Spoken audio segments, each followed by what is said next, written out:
Welcome to the Chronic Health Collective. This isn't just a community, it's a fresh start.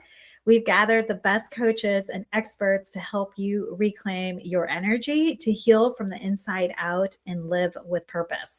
Whether you're longing for more energy, deeper healing in your relationships, or a life that feels more aligned and fulfilling, you are not alone.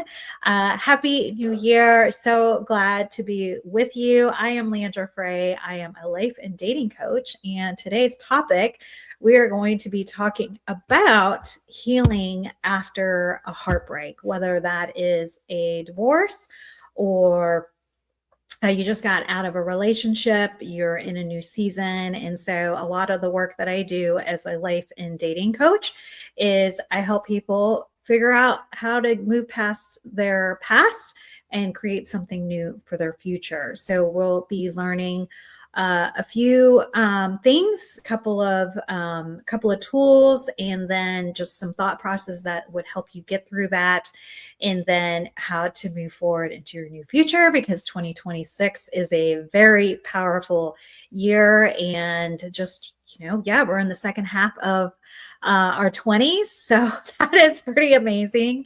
And so for you that don't know me, I'm part of this health collective, but part of you guys don't know part of my past and why I became a dating coach is once long ago, I was married. I was married to a fellow from New York. And at the time that I met him, I was living in New York City and I was dating. It was at the height of Sex and the City. The Sopranos were on TV. And I was living and working in Manhattan, and I was living the dream. And so when a tall, dark Italian fellow came by, I was smitten, because I was like, well, hey, I'm in New York City and it is, the Sopranos.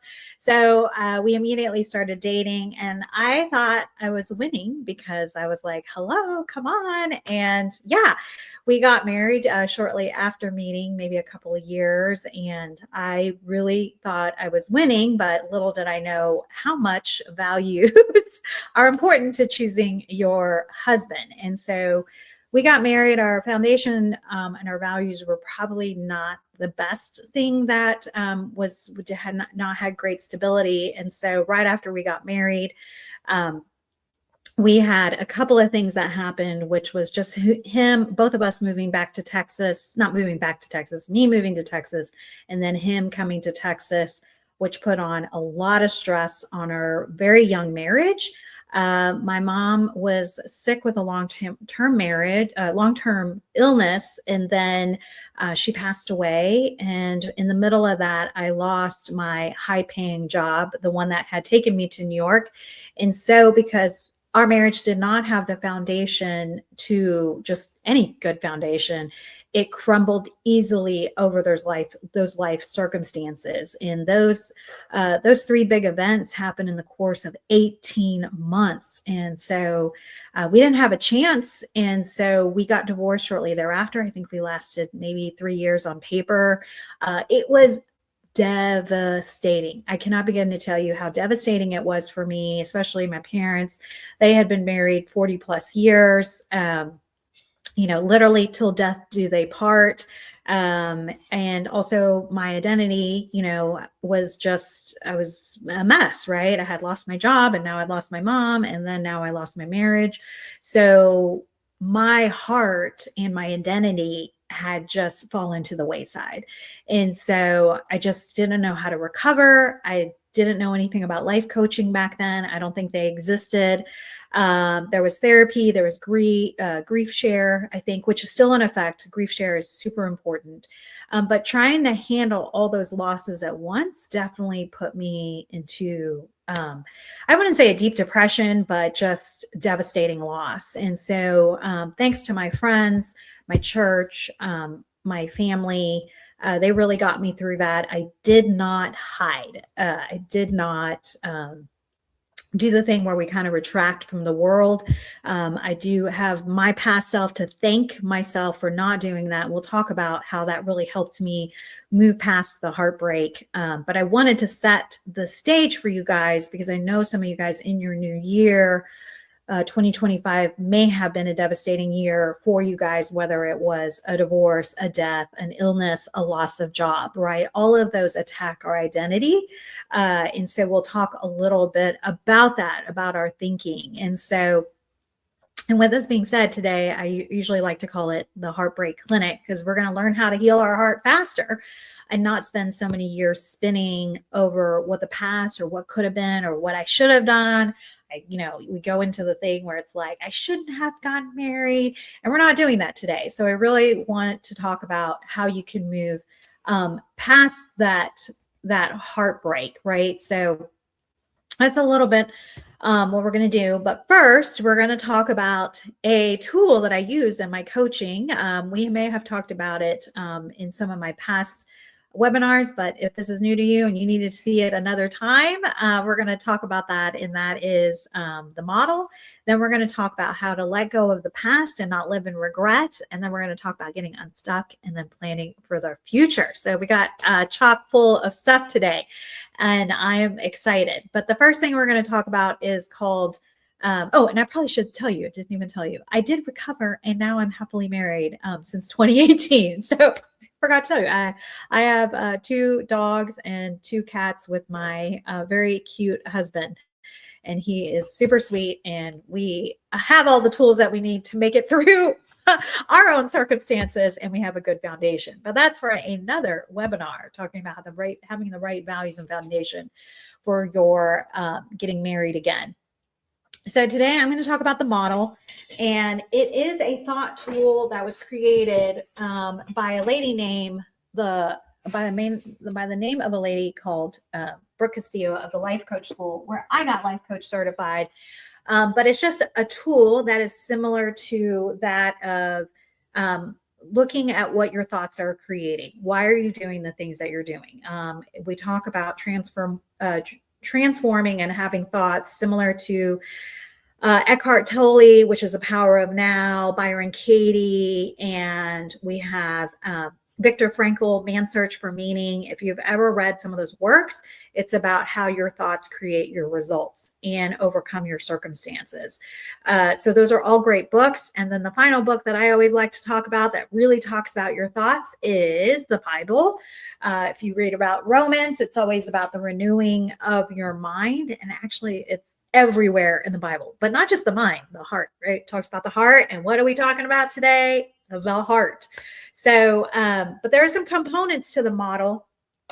And I just want to say it's nothing new under the sun, but it's just a different way of thinking about how you're thinking, how you can see what you're thinking. I got to go shut the blinds because there's a little bit of a glare for this beautiful day in our neighborhood. I'm in Texas right now, so enjoy. Okay, so we have 5 components of the model, and that is, we have circumstances. Let me make sure you can see that. Actually, let me move. Okay, circumstance. It's 5 components: circumstances, thoughts, feelings, actions, and then results. Okay. So at any given moment, your brain is thinking about thoughts about a certain circumstances, which is generating feeling and actions is behavior, what most people hear about behavior, and it's creating a result.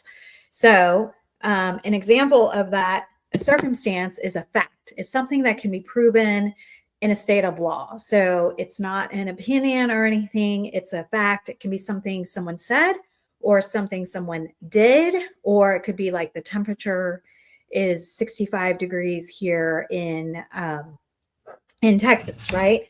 So I'll give you an example of what that looks like. A circumstance I'll give is, we'll talk about my hair.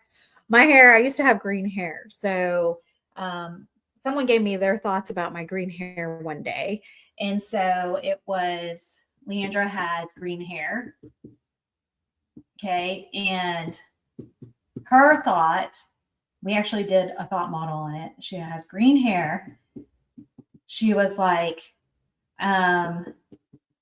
she goes, oh, she goes, I thought you were liberal, right? I think she goes, I think you are liberal, right? And she didn't like liberals. So she kind of had some resistance toward me, right? So her thoughts, I had green hair as a circumstance. There was a proof at that time, and I have pictures of that it was, I'm trying to think. Yeah. So, oops. Yeah. Green hair. I have green hair. The thoughts are, I think that she thought you're a liberal because I have green hair. And then the feeling that she had was she doesn't like liberals. So she had some resistance, right? And so one of her actions, we met in a networking group, was one of her actions was she doesn't like liberals. Remember that? So she's like, not talk to me, right? Not talk to me. Oh, she goes, I think you're a liberal and I don't like liberals, right? So she's like, I don't like liberals. That's her thought. So not talk to me. She also did not connect with me, right? You're supposed to like, share business cards, share businesses, all those things. So she didn't talk to me. She didn't connect with me.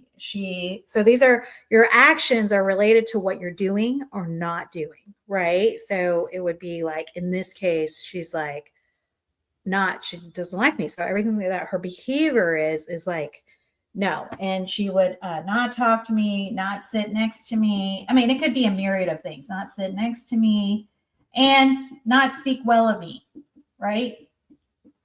Not speak well of me. Or ignore me, right? Basically, she was ignoring me. Okay. So the results here is now in this case, I'm giving you her thought model. So usually we try to do with other people, but I'm just giving you an example of what hers was. But her was like, she's like, I don't like liberals. She's like, I just don't like you, right? And that's pretty easy. But a lot of times what we want to show is that our thoughts are tied to our results. So usually if you're thinking that someone's a jerk, you're like, they're a jerk. And then we do a bunch of actions where we're like, we talk about how terrible they're a jerk, or we don't sit next to them. Then you become the jerk, right? You become the one who's disliked. In this case, she's like, I don't like them, or I'm the one who becomes disliked. We actually become a product of our thoughts. Now, we have about 70,000 thoughts, 60,000 thoughts that are running amok in our mind at any given moment. This is just an example of one, but the one that most pervasive comes up, right? So, but this is what she would tell me. She's like, yeah, I just didn't like you. And I thought you were liberal. And I thought all these things about you. And then you proved me wrong. And then obviously she's like, you were such a nice person, or, not saying liberals aren't nice people, but she had an opinion.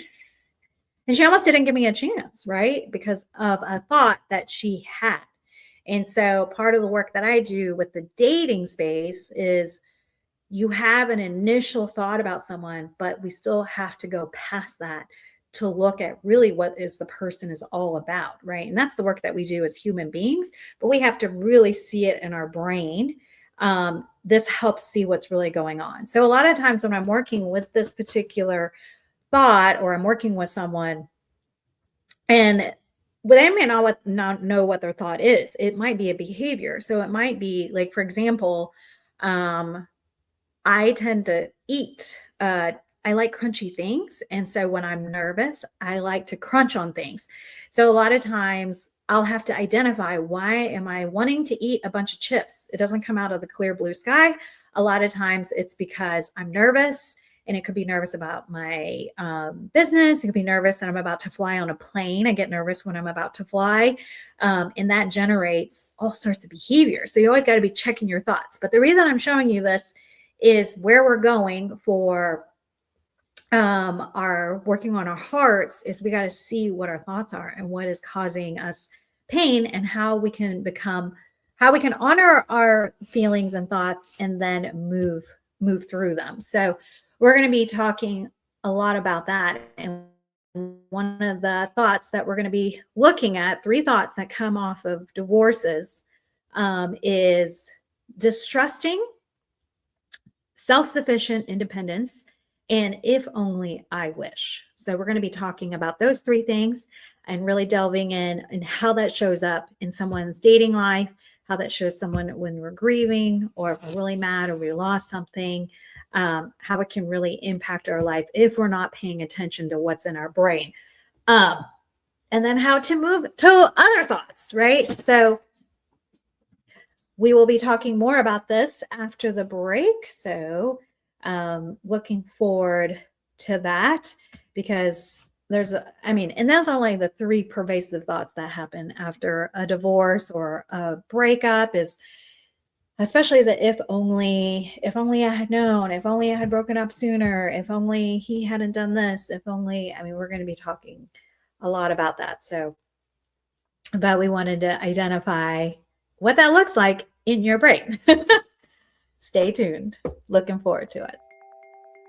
Everything we're made of contains light.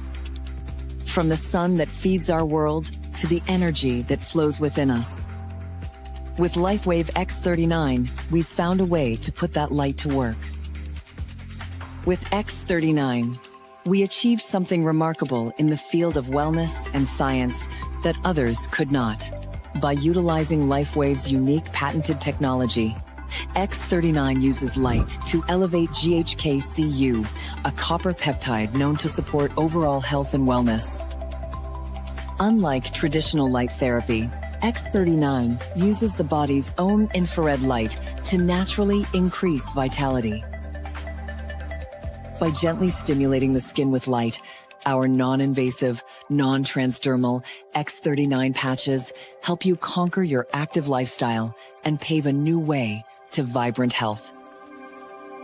Becoming a powerhouse is easier than you think. It all starts with your body and a little help from light. Place 1 LifeWave X39 patch on the body. Apply the patch to clean, dry skin in the morning. Patches may be worn for up to 12 hours before discarding. Keep well hydrated while using this product. Harness your natural potential. Reclaim youthful energy. Live long, live well, live young with LifeWave X39. Be the light. LifeWave.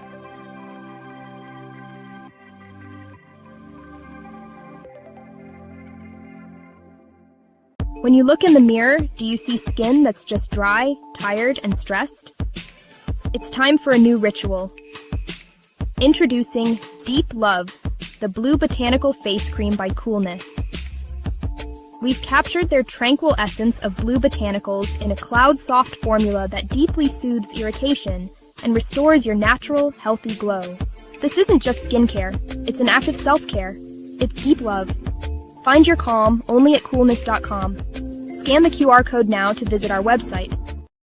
Hi, I am Leandra Frey. I am a life and dating coach. I help women that have gone through a divorce, widowhood, or if it's been a long time since they've been in a relationship, I help them get back on their feet, gain courage and confidence to get back into the dating world and find the love of their lives in 6 months or less. The reason I do this is, having been divorced myself, I have been out in the world, the dating world, what I would call the gauntlet. And it can be hard when you've come off a divorce, or you've come off a long time breakup, and you find yourself starting and stopping, starting and stopping. And sometimes you stop and many years can go by. And so what I'm here to do and help you is to help you along the way so that you don't give up on yourself, and that we learn to create resilience in your dating so that you can keep going and not waste 5, 7, 12 years of your life thinking there's no one out there for you. There are many people out there for you. There is someone looking for you today. So that is why I do what I do, because I love bringing people together, because we are all created for love and connection. Okay. Welcome back. Okay, so we were talking about the model, right? About how it helps you see what you're thinking and why you're doing the things that you want to do, helps you notice what's causing you to do some of the things that you're doing, and choosing if we want to keep those thoughts, if we just want to honor those thoughts, or if we want to eventually up level and change them, especially if we're trying to change our life, which a lot of what we're trying to do in 2026, especially in a new year, we're like, I want to lose weight, or I want to find love, or I want to make 100,000, all the things, right? But in this particular, what we're learning is we're going to talk about the thoughts that are holding us back from when we've gone through a heartbreak, right? So I had a couple of clients last year, 2025, that were doing the dating thing, and there was some things that did not work out. There was some people they really liked, and they had to go through a mini heartbreak, no big long year ones, but sometimes you meet a nice person, have to date them a couple 2 to 3 months, and then realize, hey, it's not a match. Not huge heartbreak, but enough where they have to go through some thought processes and decide if they want to go again and how to choose to go with all the new things that they learn. Now, when you're coming off a huge, long 5-year relationship, a divorce, we kind of want to retract and stay into ourselves and not do anything. We just want to wish everyone away. And so one of the thoughts that we want to talk about is distrust, right?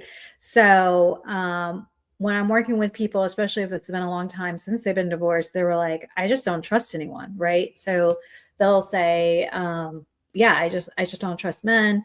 My husband, there may been either financial infidelity or romantic infidelity. Who knows? It could have been a myriad of different things. So, but one of the feelings that kind of throw people off, and let me show you my screen again. There we go. Yeah, is I don't trust anyone, right? I don't trust men, especially if there's been any of those 2 or 3 things, right? So it could be, remember, we learned, I'm trying to make sure.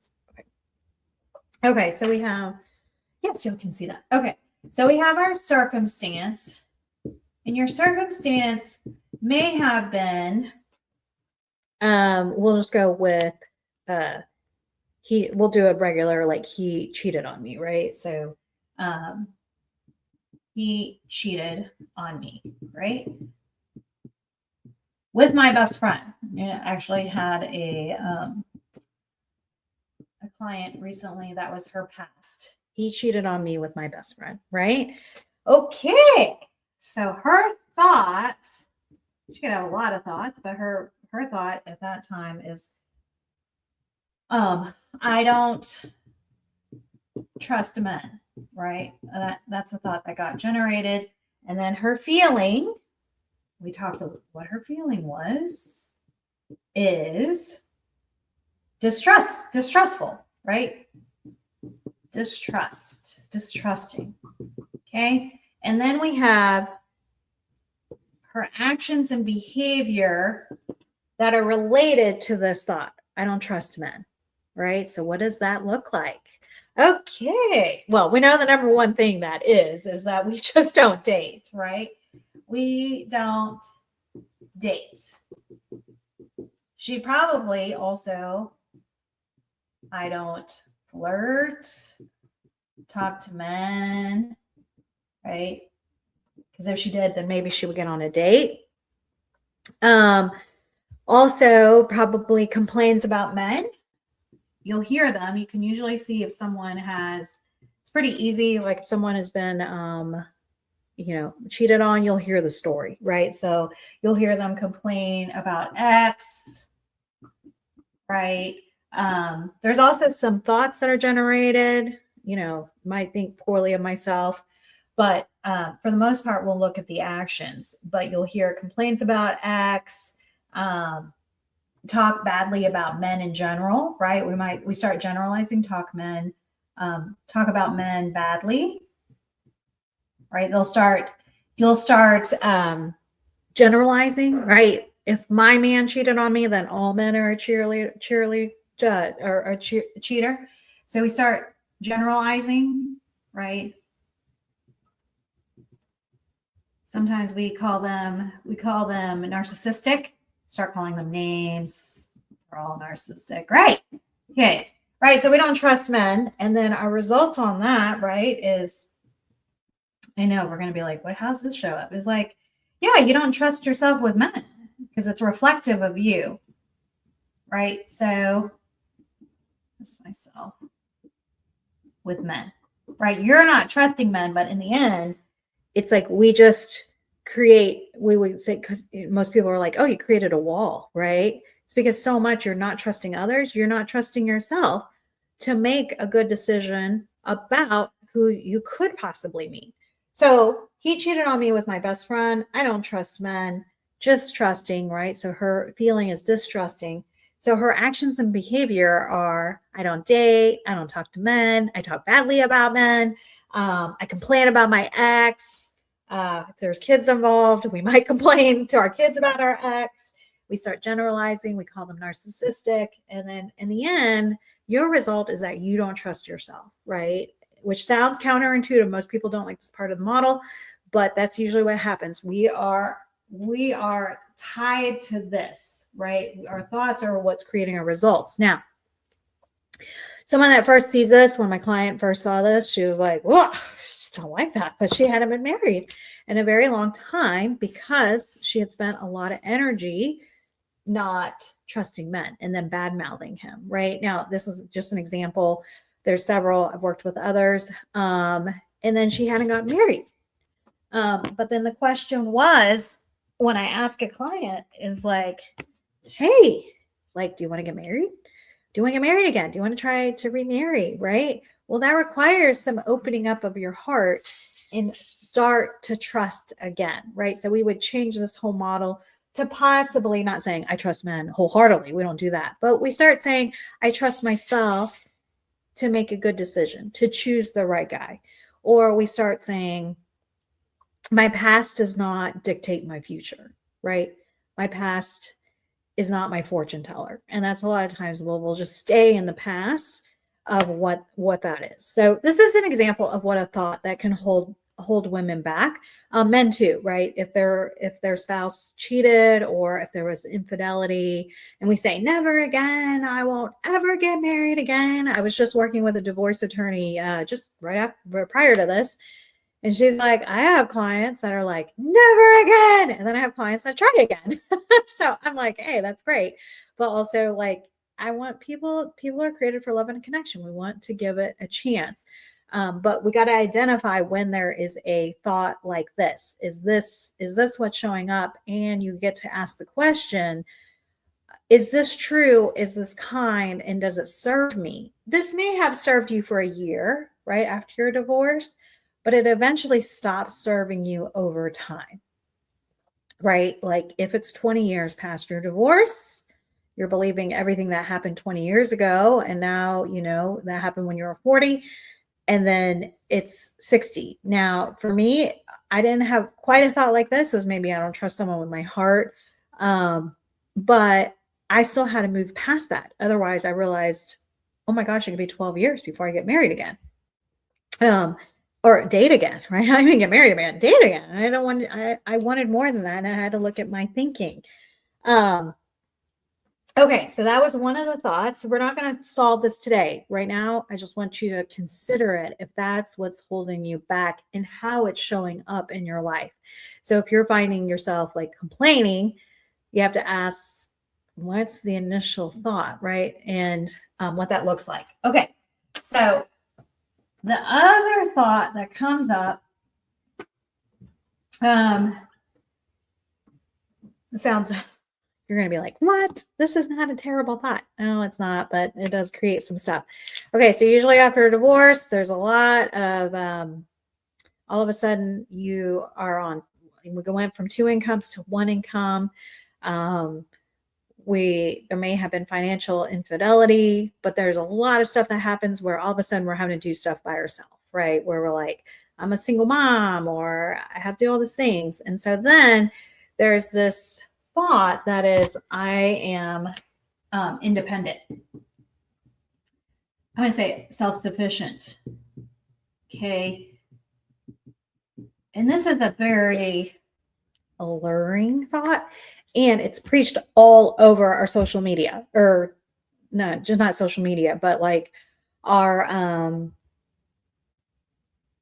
movies, our songs, like Destiny's Child, Independent Women, Miss Independent, Kelly Clarkson, Good as Hell, Lizzo, I Don't Need Anyone, Mary J. Blige, like all those songs, right? We have this independence, right? Independence. But the circumstance could be, sorry, I forgot to give you the circumstance. It could be like, you are now divorced, right? I am living by myself, divorced, right? Okay, sounds not bad, right? This is okay. I'm self-sufficient. And so when I came out of my divorce, I was like, well, I got to learn to do things by myself and be by myself, you know, listen to all the songs. The feeling is also self-sufficient. The feeling is like independent, maybe.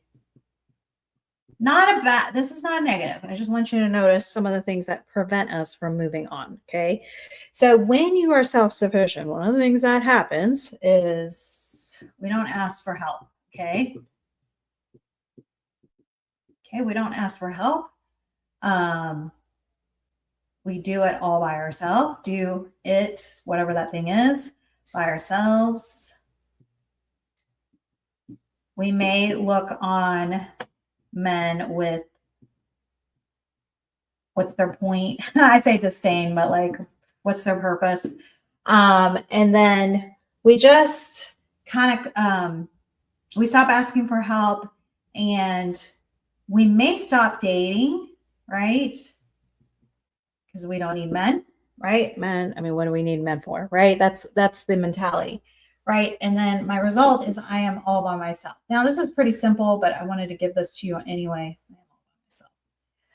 Is that when I was coming off my divorce, was one of the things that I was thinking about was like, yeah, I'm independent, except I didn't want to be independent. I probably should say I didn't want to get divorced.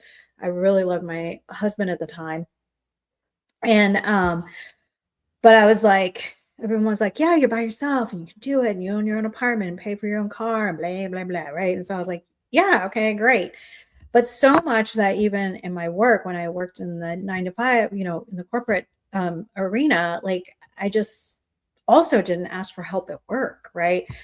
I didn't ask for feedback. I didn't get people's opinions because in my mind, I was like, well, I gotta do it all by myself. You know, I can do it all by myself. Like, and not that I gotta do it, but sometimes that thought shows up is I gotta do it, is I can do it. And I go into this can do mentality, but it pushes people away because we're created for relationships, and you need help when you're doing big projects at work or even at home. And so those are some things to consider when you're in this state of I'm self-sufficient, because sometimes we're quite unaware that it actually can push people away. And in this case, if you're trying to date again, you might just be like, what's your point? Like, what's your value? We don't see the value in others, right? And if I was doing that at work, right, or even with my family, like I would be like, you know, my brother, I always talk about my brother, but I didn't have a good relationship with him. It was non-existent because I'm like, what's the point?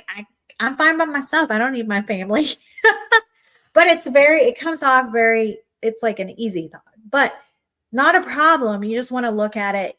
I'm self-sufficient and also want to be, you know, also am created for connection, right? You can still be independent, but you can also not so much that it's a badge of honor. So we just want to take a look at it.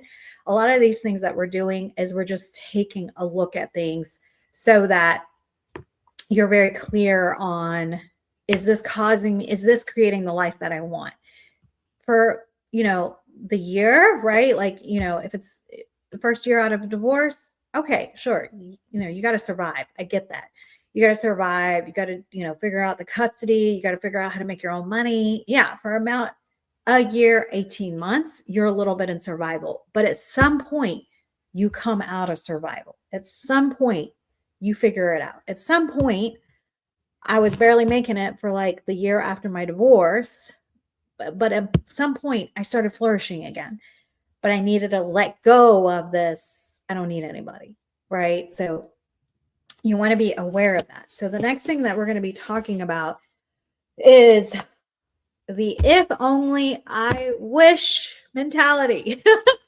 And that happens, and what that looks like, and we'll talk a little bit more right after these commercials, is that we're going to be talking about when we live in regret, and it shows up as if only I wish. Those are the two things. If you ever find yourself doing those two things, then that could be possibly holding you back. So it'll be coming up here shortly. I'm really excited to talk about it. It's also really easy to do, not just in relationships, but it could be just, I wish I had taken that job, or if only I had answered that phone call, or if only I had, there's a lot of examples, but I'm going to stick to the love examples from my work that I do. So stay tuned. Stay tuned for that. We'll see you shortly. Why do 98% of beauty enthusiasts rave about coolness? It's all in the blend of ancient wisdom and modern science. Introducing Coolness, Pearlescent Face and Eye Serum Cream. This powerhouse combines the antioxidative power of schisandra berries, the glow of pearl powder, and the hydrating wonders of dragon's blood extract. It's like a time machine for your skin, making it radiant, firm, and oh so smooth. Inspired by ancient Chinese traditions and backed by modern nutritional science, this serum cream is perfect for dry, mature, and aging skin. It's time to unlock your inner glow with Coolness. Treat your skin to the best of both worlds today. Hi, I am Leandra Frey. I am a life and dating coach. I help women that have gone through a divorce, widowhood, or if it's been a long time since they've been in a relationship, I help them get back on their feet, gain courage and confidence to get back into the dating world and find the love of their lives in 6 months or less. The reason I do this is, having been divorced myself, I have been out in the world, the dating world, what I would call the gauntlet. And it can be hard when you've come off a divorce, or you've come off a long time breakup, and you find yourself starting and stopping, starting and stopping. And sometimes you stop and many years can go by. And so what I'm here to do and help you is to help you along the way so that you don't give up on yourself, and that we learn to create resilience in your dating so that you can keep going and not waste 5, 7, 12 years of your life thinking there's no one out there for you. There are many people out there for you. There is someone looking for you today. So that is why I do what I do, because I love bringing people together, because we are all created for love and connection. Welcome back. Okay. So one of the other thoughts that hold us back is if only. And what I mean by that is, I'll give you like 5 examples from my past marriage. Is when it was breaking up and it was near the end, I would do this thought, which is, man, if only I had lost 10 pounds, if only he was a Christian, if only I hadn't lost my job, if only I had taken that job, if only we hadn't moved, or I wished he was a Christian. I wished he would have helped when my mom was sick. I wished that he had comforted me when my mom had passed. All of that, right, brings up feelings of regret. Now, those are all thoughts around the demise of my marriage, right? But I played a lot of if only, and some of us will go even further back to when maybe you were dating. You were like, oh, I missed all the red flags, right? If only I had seen that as a red flag, or if only, and if you hear yourself or thinking that, if only, right? And what it does is that it almost creates this new alternative, right? It's this parallel reality that didn't happen, right? It's like we go into fantasy land. and it keeps us in the past, if only. So I always love the scene from, I wish I could play it. It's from Benjamin Button, but it was his wife, the main characters, his wife gets into a bike accident, and it's because there was a moment where the door swung open and she got into this huge bike accident. But the cool thing the movie does is all the moments that lead up to that. There was like 100 moments leading up to that would have had to change the course of the direction. So one of my big thoughts was, okay, if only he had loved Jesus, right? Because I was Christian, he was agnostic. So I thought, well, if he had really loved Jesus, then he would have helped me through my grief, or he would still want to be married. I mean, yeah. And then I went down, you go down this little fantasy path of things that are not true. And then the other big thing was learning to accept the person for who they are or were, right? At the end of the day, like, I was grieving before our marriage ended. I was grieving. My mom had passed away, and we did not have the tool. He did not have the tools. I did not have the tools either. Like, how do you manage when someone loses a parent that young? I was 29 years old, and he did not have the capacity to take care of me when I was grieving. Like, no one told him how to do that. But I held that against him. Now, I didn't know I was holding it against him. I can see it now, that I was holding it against him, right? I was holding all that against him. And so every time I'd be like, well, if only he had loved me, or if only he had blah, blah, blah. It was all things that he did not have the capacity for, right? So a lot of times, even I'm looking at this from a romantic relationship, but we do the same thing with our childhoods. Right? We look at, like, well, our parents should have done this, or my brother should have done that, or so-and-so should have done that. And it's also like, asking the question is, did they even have the capacity? Did they even know how to do that? Were they even raised that way? Like, those are the questions you want to start asking yourself. Because even when you come into a relationship with someone, you are creating a new marriage, right? If you're creating a new marriage, also you have to look at, hey, do they have the capacity for that? Like, are they built for that? Do they even know how to do that? And if you say, oh, they should know, if you even hear the word should, that should be your cue to be like, oh, whoa, we don't even know that, right? That's my life, not their life. But the big thing on what holds you back from the past and from heartbreak is, and why you stay in heartbreak longer than you think, is because of those if only. I wish. I mean, sometimes I think, like, if I hadn't lost my job, that would have been less stress on our marriage. If I can think of a million things, and that was not possible for both of us, right?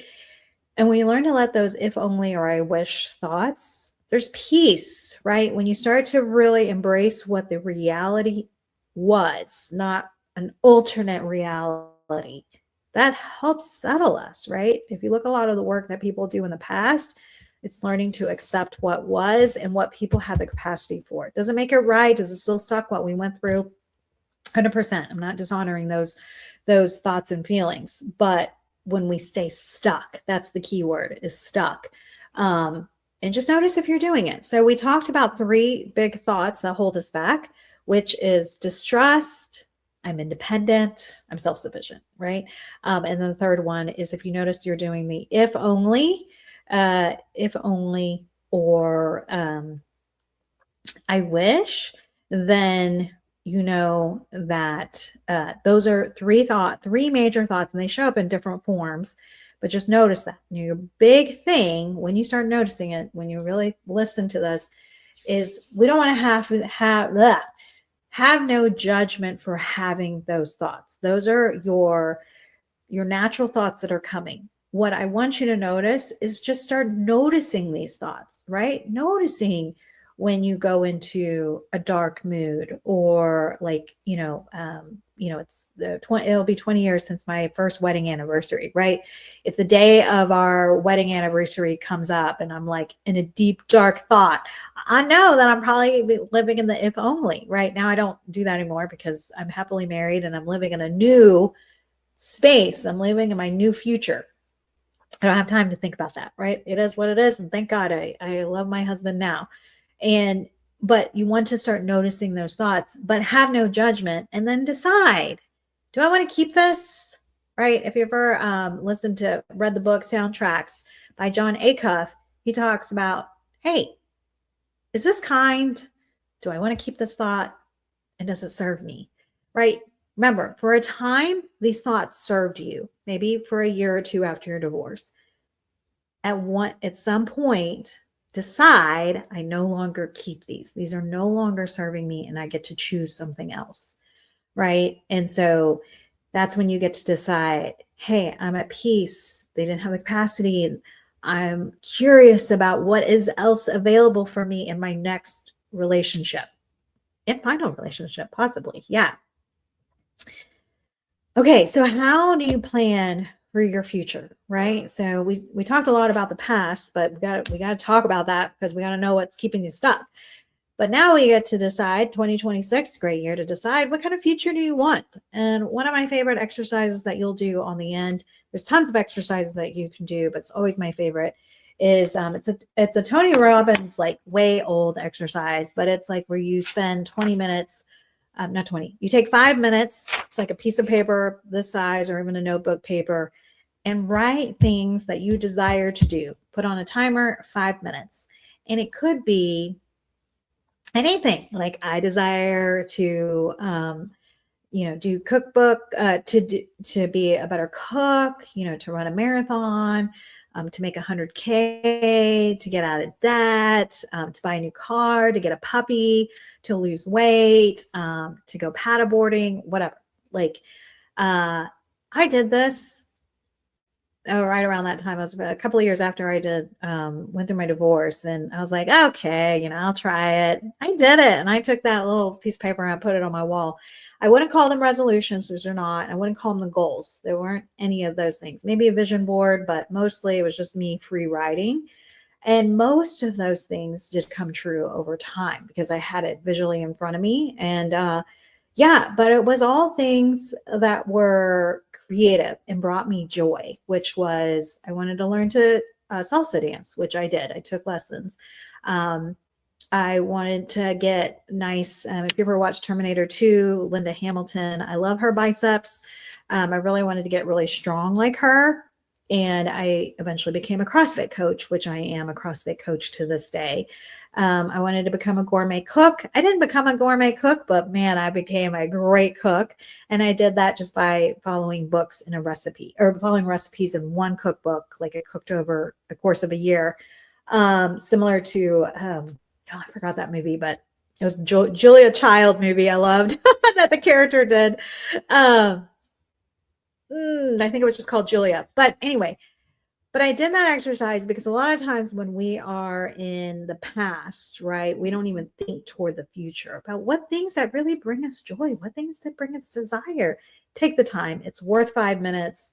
Put some music on, put a timer on. And even if one thing comes true, it will do wonders. And it's part of self-care. The next thing I really want you to do is I want you to plan 3 things. Right now, that was just a dream exercise. But really start planning, because a lot of times if it's been a year or 20 years since your divorce, we tend to live in the past. We want to live in the future, and we want to plan for something that brings us joy, that brings us love, and that brings us peace. Okay. So, my heartbreak a couple of years ago, actually it's been 3 years. I talked about romantic heartbreak. But we also have heartbreak that shows up in our life, in our day-to-day life. And so one of those is that me and my new husband, who I love so much, we suffered a miscarriage. And one of the things that I remember distinctly doing as tears come to my eyes is I was like, I'm planning for joy. And so I used to do this thing called diva dance, where you would dance.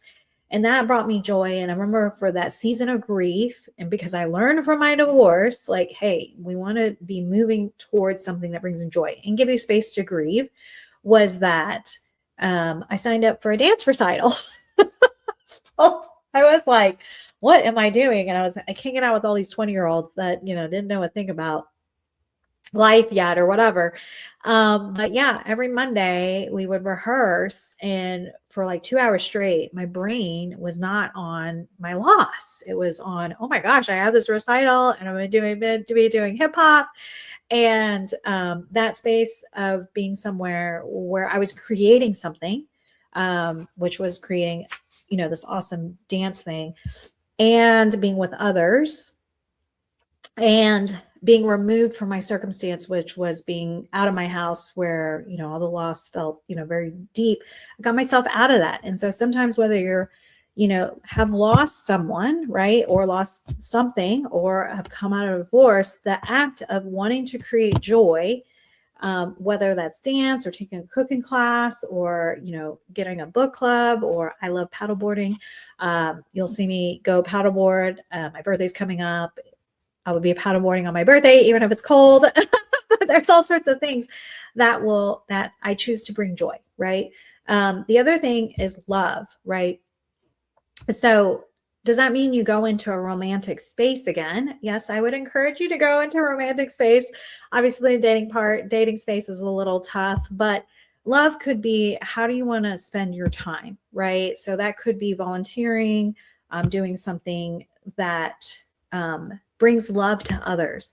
And if that's like, hey, spending time with, your elder relatives, doing something that you normally wouldn't be thinking about, because when you're in the space of loving others, it keeps you from going into yourself, right? So there's choices where you say yes to things that you normally wouldn't say yes to. So, and it really changes how your chemistry goes, right? And then the last thing is learning to choose peace, right? So deciding to be thinking peace, right? Or feeling peace. They're two different things, but still, like, feeling peace, right? We have to think thoughts that bring us peace. We can be like, I'm at peace with this present. If you're Christian, you could be like, God brings me peace. He gives me the peace that surpasses all understanding. Those are the things that you can bring, or I choose peace in spite of everything that's going on in this world. So those are the things that, when you're on purpose, being intentional about what you're doing instead of just staying in the past. There's grief. Don't get me wrong. Grief takes time. And notice that I've said, if you've gone through a divorce, give yourself a year, right? And by the way, if you are dating someone, this is an extra tip for you.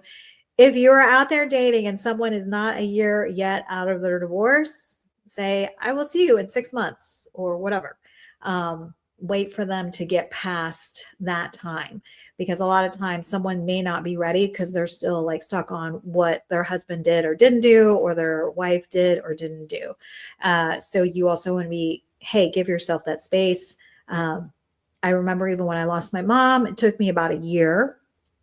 I didn't have all the tools I have now, so I probably could have done a lot of the things that I mentioned. But the grief, the loss of a relationship is a lot of times loss of a dream. So that's part of the work that you're doing, like noticing what's, it's okay to grieve for the year and a half. Sometimes it takes us longer, especially if we're, it takes us longer, and that's okay. But don't take 12 years is the big thing.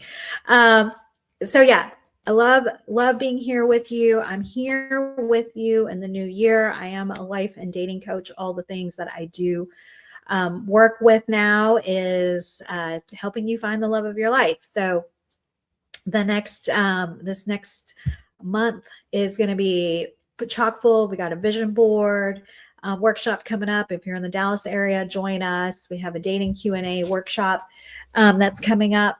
So we have all sorts of things. So follow me and you will see all the events. It has been a pleasure.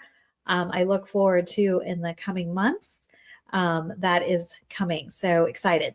If today's episode spoke to you, don't go it alone. Book a free consult with one of our expert coaches at chronichealthcollective.com for a personalized support. Subscribe to our monthly magazine for expert tips from 11 coaches to elevate your health, mindset, and relationship. Catch us live every Tuesday at 7 p.m. Central or watch past episodes on E360 TV or youtube.com, Chronic Health Collective. Thanks for tuning in. Your transformation starts now, and we will see you next week. It has been a pleasure. I'm excited for this new year.